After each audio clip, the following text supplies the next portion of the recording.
Your next chicken curry or omelette could cost a lot more, especially if you are in Bengaluru. Bengaluru is witnessing a sharp spike in poultry prices, with broiler chicken now selling for as much as 360 rupees a kilogram, while eggs have climbed to anywhere between 8 rupees 50 paise to 10 rupees a piece, the highest prices seen in recent years.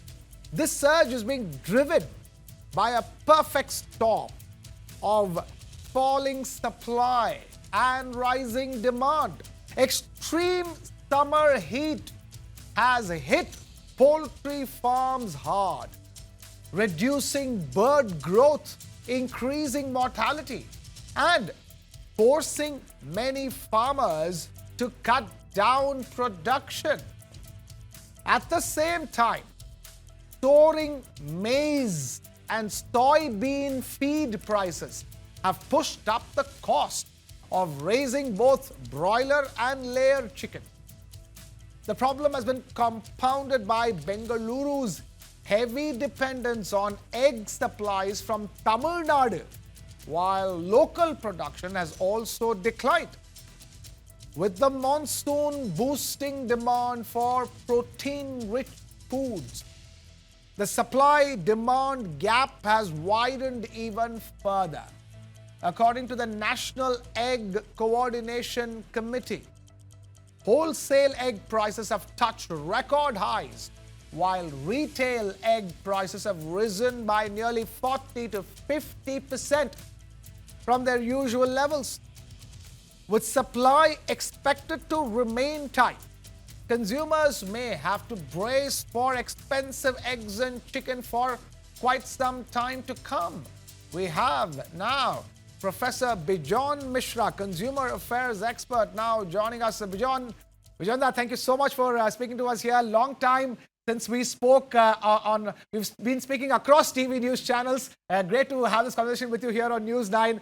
I mean, talk about consumer affairs in the times of, protein pagloos. If I may, everybody is a protein pagloo right now. And here you have the two of the biggest sources of the best, not just the biggest, the best sources of protein, chicken and eggs, all set to go out of the reach of the consumer. It's almost like, buying a home has gone out of the reach of middle class. It looks like chicken and egg could soon be out of the reach of the middle class.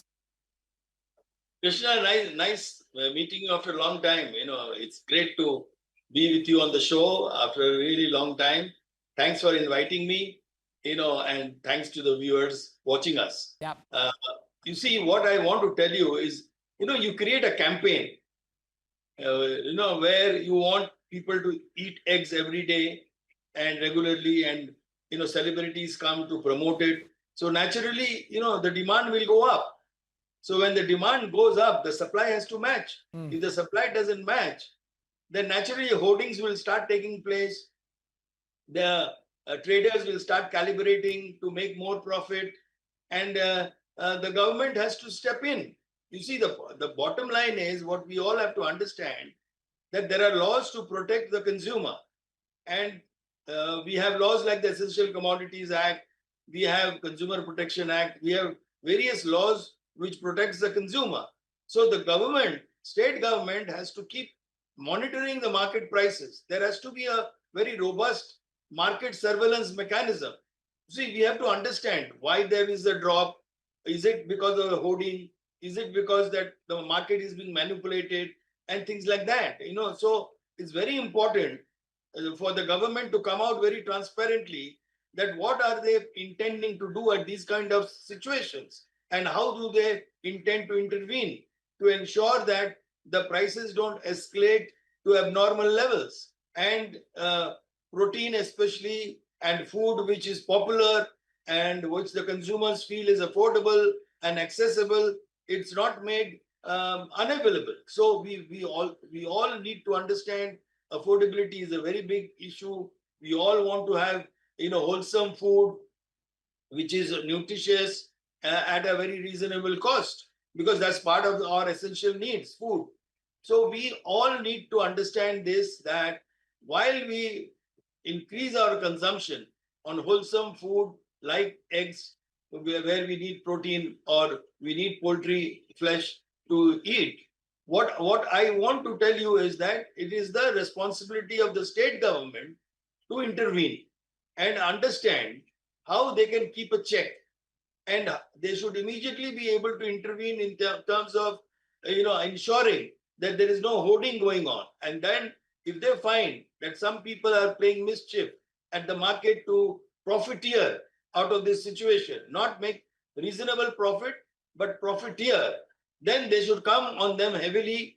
They should start legal action against them to ensure that such actions do not happen again, and it is deterrent and the consumers feel protected. And I'm very happy that your channel has raised this issue, because you see, it's not only Bangalore, it could be any other city tomorrow.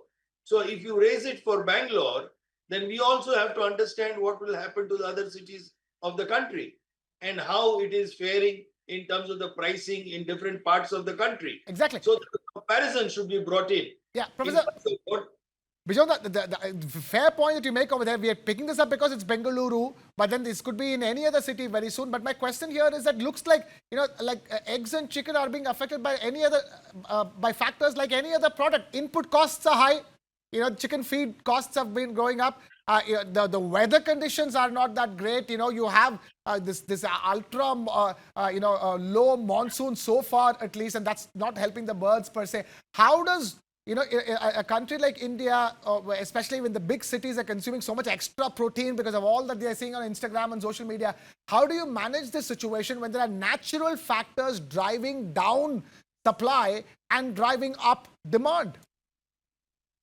So, Krishna, on the lighter side, per capita income is also increasing. Don't forget that. Okay.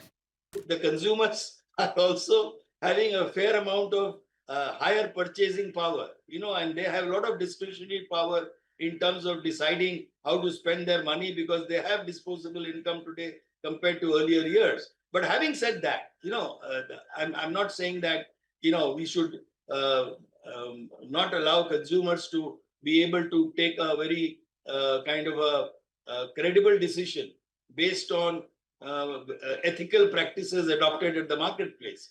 Input cost naturally goes up and everything goes up. But what we need to understand is the volume. See, the margins.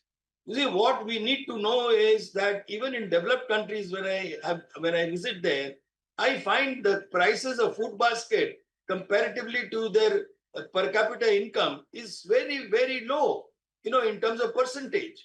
I mean, in about 10 to 15% of their total income basket, they are able to get their essential commodities, essential food made comfortably accessible, because they believe that there is a very good cold chain, there is a good warehousing system.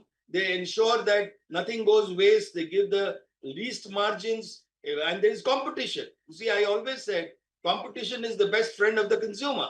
So you have to bring in competition in Bangalore, where people should be able to know that in such and such retail outlet, you can get it at such and such price if you buy in bulk or if you buy in certain quantity. So people can get it, because as you know, today, most of the consumers are doing, e-commerce purchasing. Most consumers are finding it very convenient to buy sitting at home online. So the quick commerce is becoming very popular, and there is competition, and you can compare. You can see that in the leading platforms where you purchase your daily essentials. You can compare, what is the price today, what was the price yesterday, how they're managing the pricing, what kind of a discount they're giving, so the consumer can make a smart choice. The point I'm making is input cost definitely plays a role, but of course efficiency also plays a role. What you need to understand is, how do you produce a product in a most competitive manner and be able to sustain yourself at the marketplace when there is a demand. And consumers always believe, that there should be fair competition, transparency, accountability in terms of quality, safety, all these issues. You have heard also, lately I've been watching that there has been a lot of counterfeiting in eggs. I heard that. I mean, that's a serious issue. It's a health hazard. Now, I do not know, what's happening to those kind of interventions which the Right. criminals are doing in terms of compromising on our health. Yeah. Now, these are some issues which needs to be looked at by the Absolutely. state government. And last one you flagged, probably we need a separate debate for that contamination of eggs, paneer, so many things. We have absolutely no surety when you buy these things, these everyday items, if they're actually the real thing or not. But that is another debate for another day. And I hope you can join us for that one as well. But I'm afraid we're completely out of time here on this I'm one. always there. I'm always there for you all. Thank you so much, sir. Professor Bijon Mishra, Consumer Affairs expert there. Thank you so much for taking time out to be with us here on Unmissable on News 9.